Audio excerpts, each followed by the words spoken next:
Hello everybody, this is JT Productions and welcome back to another 2023 preview and prediction video. Today I'll be doing the Louisville Cardinals. Let's get into it. Well, Louisville not fired, but they got a new head coach this year. Scott Satterfield left to go coach Cincinnati, and in comes Jeff Brom from Purdue.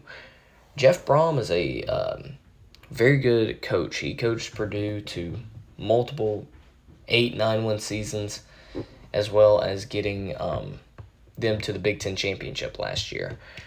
And his offenses have been pretty solid as well. Louisville last year under Scott Satterfield went 8-5 with a bowl win over Cincinnati, so pretty interesting. But Scott Satterfield was never able to beat Kentucky, and that was a issue.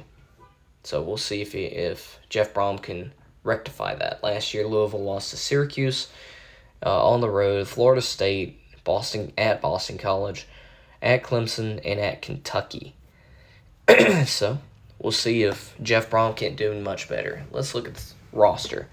Well, they have Brock Doman, who's a redshirt senior, who played behind Malik Cunningham. They also have Jack Plummer, redshirt senior, coming in from Cal. Jack Plummer was originally on Purdue as a quarterback that was coached by Jeff Brom. So we'll see if that comes into anything. You also have Brady Allen, redshirt freshman transfer, coming in from Purdue as well. So following their coach, running back Jawhar Jordan, Isaac Guerrero coming in from Wisconsin at running back.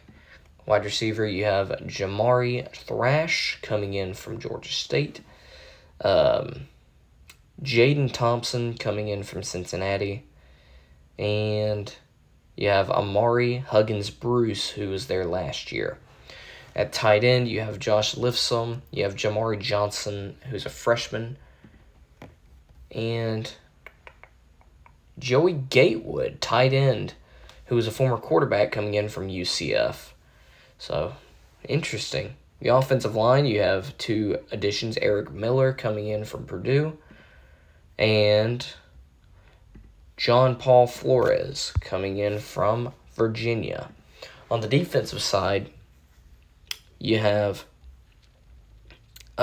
Storm Duck, who's a big get coming in from North Carolina. He's been looked at by some NFL scouts and projected to be pretty good. Stephen Herron coming in from Stanford, as well as Keith Brown coming in from Oregon. All in all, the transfer portal was not bad for Louisville. Brought in a bunch of pieces that could end up helping them a lot in the long run. So, that being said, their offense is going to be the main point of contention on if they are going to be spectacular or not. But we'll see what happens. Let's look at the schedule and see how I think they're going to do this year. Well, they start the season in Mercedes-Benz Stadium against Georgia Tech on a Friday night. This is going to be a tough game for them. Georgia Tech, under Brent Key now, has been very physical. I saw in the Georgia game early they were able to get some plays on us. Specifically, as a Georgia fan, they were able to against our defense, so I would not be surprised if they were able to hit some chunk plays against Louisville. I do think you lose this game, though. Georgia Tech coming in, they're going to be scrapping and wanting every game that they can get. And so I think you lose this game. Then you play Murray State, and I think you win that one at home. Then you go on the road to Indianapolis to play Indiana in neutral site Lucas Oil Stadium. Indiana, I believe, is going to be one of the worst teams in the Power 5 this year, so I think you get a big win here for Jeff Brom. He's very familiar with Indiana, played him for a long time while he was in the Big Ten. I think you're, at this point, 2-1. Then you come out and play Boston College. Boston College, I don't think is going to be that good of a team this year. I think you get a win here at home against the Eagles. 3-1 before going on the road to NC State. Now, this is going to be an interesting game here. NC State brings in Brennan Armstrong from Virginia. I think you pick off NC State here. Jeff Brom is a very good coach. We saw that at Purdue. I could see him picking off a team like NC State with Jack Plummer or whoever's going to be starting. He's brought in a lot of talent, so I would not be surprised. After this, you play Notre Dame. Now, Notre Dame, I think, are just a little bit too talented for you. They have Sam Hartman coming in. Their offense, I don't think it's going to be as good as people are hyping up, but I think it's going to be good enough to beat you. So at this point, you're 4-2. Then you go on the road to Pittsburgh.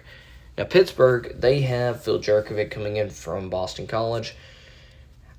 It's a tough place to play up there at former Heinz Field. I think that you lose this one to Pittsburgh. Pittsburgh didn't have that good of a season last year because of quarterback injuries to Kedon Slovis and guys like that. I think you lose this one, though, before the bye week. So you're 4-3 before playing at Duke.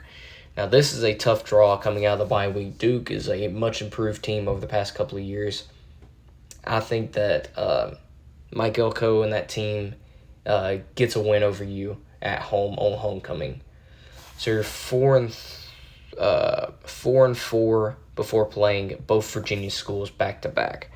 I think that you pick off both the Virginia schools before playing your last two games of the year against Miami and Kentucky. So at this point, you're 6-4, and I think you lose to Mario Cristobal, and then I think you lose to Mike Stoops. Just too physical of a game against Kentucky, and I think Cristobal is going to have that Miami team much improved. So not a bad first season for Jeff Brom, 6-6.